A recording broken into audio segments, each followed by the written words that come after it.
Сәлеметсіздер ме, құрметті әріптестер? Сіздерге 6 сынып қазақ тілі мен әдебиеті пәні бойынша жаңартылған білім беру мазмұны аясында перифраз тәсілін қолдану сабақ барысында перифраз тәсілі арқылы тапсырмаларды ұйымдастыру жөнінде таныстыруымды бастаймын. Жалпы перифраз дегеніміз не? Қалай жасалады және не үшін қажет деген сұрақтарға жауап береміз. Перифраз деген кезде грек тілінен айналым деген мағынаны білдіреді. Өздеріңіз білетіндей, құбылыстар мен заттардың атын атап түсініктемей, айрықша белгі қасиеттерін негіздей отырып ауыстыру тәсілі. Немесе оқу бағдарламасы аясында бұл ұғымды қарастыратын болсақ, сөйлемге тілдік өзгерістер жасай отырып, белгілі бір ойды басқа сөзбен жеткізу. Яғни қазақ тілін меңгеріп жатқан оқушыға егер белгілі бір сөздерді немесе ойды жеткізе алмай қиналып жатырған кезде, оны басқаша сөздермен алмастырып, синонимдері болсын, немесе сөйлем құрылымын өзгертіп, сөз жасам негізінде өз ойын жеткізудің тәсілдерін үйрету. Енді перифраз тәсілі қалай қолдануға болады? Тәсілін тыңдалым оқылым тапсырмаларын құрастырған кезде сұрақтарды түрлендіру, сөздік қорын тексеру үшін қолдануға болады. Мұны қалай түсінеміз?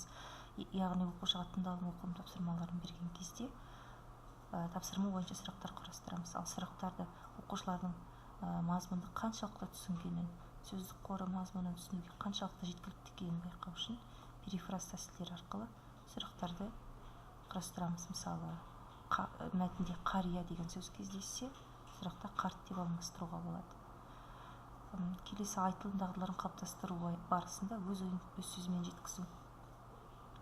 Бұл жерде оқушылардың жаңағы сөздерін, ойына тозылып қалмау үшін, жаттанды сөйлемесі үшін жаңағы перифраз тәсілдері негізінде өз ойын жеткізе білуге баулу және осыны дағды ретінде қарастыру әр сабақта. Енді жазылым тапсырмаларын орындаған кезде белгілі бір жеткізу үшін әртүрлі грамматикалық синтакстік құрылымдарды қолдану. Оқушыларға мысалы жазылым дағдыларын қалыптастырған кезде, белгілі бір жанрды үйреткен кезде мәтіндер, сөйлем құрылымдарын ұсынамыз. Сол кезде оқушы өз сөзімен жеткізу үшін перифраз тәсілдерін қолдана алады. Енді перифраз тәсілдерінің бірнеше мысалдарына келетін болсақ, бірінші, сөйлемдегі сөз формасын басқа сөз табына алмастыру. Мысалы, зат есімді етістікке немесе сол зат есімді сын есімге. Мысалды қарастырып көрелік. Түпнұсқа: ауа райы өзгерісі адам денсаулығының нашарлауына әкеп соқты. Перифраз: ауа райы өзгергендіктен адам денсаулығы нашарлады. Бұл жерде өзгерісі деген сөз өзгергендіктен сөзіне айналды, нашарлауы деген сөз нашарлады деп етістікке айналды. Келесі тәсіл синонимдерді қолдану. Менің апам ажарлы адам. Перифраз: менің апам әдемі жан. Яғни ажарлы сөзі әдемі адам сөзін жас сөзіне ауыстырылды.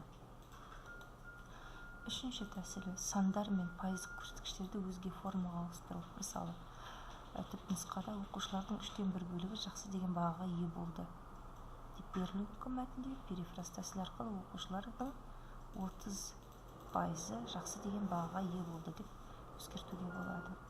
Немесе төртінші тәсіл бірінші жақтан үшінші жаққа немесе үшінші жақтан бірінші жаққа алмастыру. Әсіресе ырғыз етістігін қолдану арқылы. Түпнұсқада Алаш газеті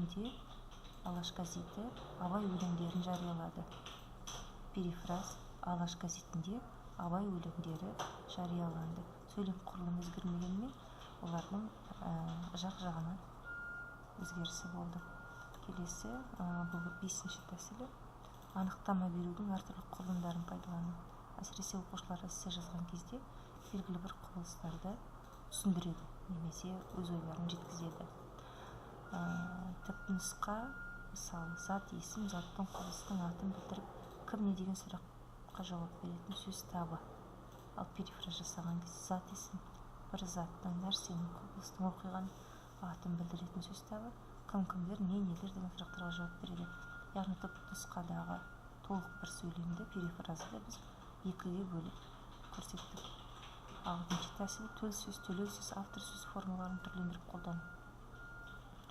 Түпнұсқада өмірдің өзі бағасынан артық сүю қажет. Өмірдің бағасынан артық сүю қажет деді Достоевский. Перифразы: Достоевский өмірді өмірдің бағасынан артық сүю қажеттігін атап өтті.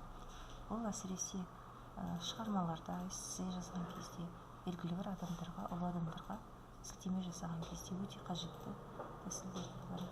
Келесі 7-ші тәсіл сөйлем құрылымын өзгерту және байланыстырушы сөздерді өзгертіп қолдану отыру. Мысалы, қарастырайық. Түпнұсқада Арман сабағына дайындалып отыр, інісіне де көмектесті, алайда екі нәрсені қатар жасау оған қиынға тиді. Перифраз: Арман әрі сабағына дайындалды, әрі інісіне көмектесті, дегенмен екі нәрсені қатар жасап қиналды деп оқушы өз ойын ұсына алады. Алайда ең басты еске сақтайтын нәрсе жалқы есімдер мен кілт терминдерді ауыстыруға, өзгертуге болмайды, себебі сөйлемнің мағынасы толықтай өзгеріп кетуі мүмкін. Презентацияны тыңдап назар аударғандарыңызға көп рахмет.